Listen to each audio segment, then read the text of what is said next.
What's up, guys? Trilogy here. Long time no see. I've been on vacation. I just got back from a week in San Francisco. Had to do a little bit of catching up, a little bit of brainstorming. And yesterday I just watched The Harder They Fall on Netflix, which has an amazing black cast. If you've seen the title, you know we're here talking about the ending. But I just want to talk about the movie a little bit. This movie, I'm not going to say I'm the biggest fan. It's not like the new Django or whatever. But this was a really good movie with an amazing cast, an amazing there's like the last 20 years of black actors in this movie. We have new stars and Lakeith Stanfield. We have old stars like Idris Elba and Regina King. We have so many stars in this movie, and it just all comes together. Everyone meshes together, and I really love this movie. It's a really good movie. Everyone should watch it. One thing I really like about James Samuel, who is the director of this movie, he really is an advocate for not calling black people the N-word. And so there's like a scene where there's like a white person about to call one of the characters the N-word, and basically she shoots him before he can finish it, and it's like, he said, and then she said, "We ain't no nincompoops," which isn't like super funny, but like her delivery is much better. And James Samuel in an interview, he was like, yeah, just because it's a period piece doesn't mean it gives you license to call us the N-word 100 times, which Django is a film directed by a white person who definitely is probably a violator of that, I guess. I don't know. Anyways, just because it's a period piece doesn't mean that you have license to just use that word over and over and over. I understand once or twice, but in this movie, they don't do it at all, even though there's lots of other kinds of stuff in there. There's gore, there's intimacy, all kinds of stuff like that, but the N-word is absent from this movie.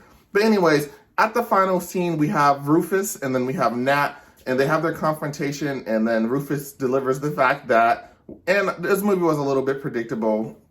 I probably figured out they were brothers maybe halfway through the movie. But anyways, he delivers the fact that they're brothers, half brothers if it really matters. They shared the same dad. Rufus's dad was an abusive drunk, and he used to beat on their mother and all kinds of stuff like that. And then he finally found his dad, who had settled down. He became like a better man and whatnot. He was a pastor. He had a new family. So first off, he killed his new wife, Bink, and then he killed his dad, Bink, and that just happened to be Nat's parents. And so it was really nothing personal as far as that goes. But at the same time, it's completely personal. And he said he wasn't able to kill him back then because they were brothers. So his plan was to go in and kill everybody in there. But once he saw Nat there, his little brother, the blood bond was just too much for him. Nat, on the other hand, which is kind of deep, like, does this mean in the essence of negativity and evilness, is Nat worse off than Rufus? Because Nat kills Rufus, and that's his brother, whereas Rufus was not able to kill his brother. So it's like Rufus has this negative reputation throughout the movie of being a gangster, a thug, the worst that there is. But at the end of the day, he wasn't able to kill his brother. Then Nat comes in at the end of the movie, and he kills his brother with like 20 bullets. And it's just like at the end, he's like, is it really what it is? After that, the movie pretty much wraps up. I did hate to see my boy Jim go out like that when Lakeith Stanfield's Cherokee Bill just binked him right through the cheek. I really like Jim, but I guess it kind of makes sense. He was a bit arrogant. He was cocky. He liked to joke around, and Lakeith Stanfield's character was more chill, and he's like, why do they have to count so slow?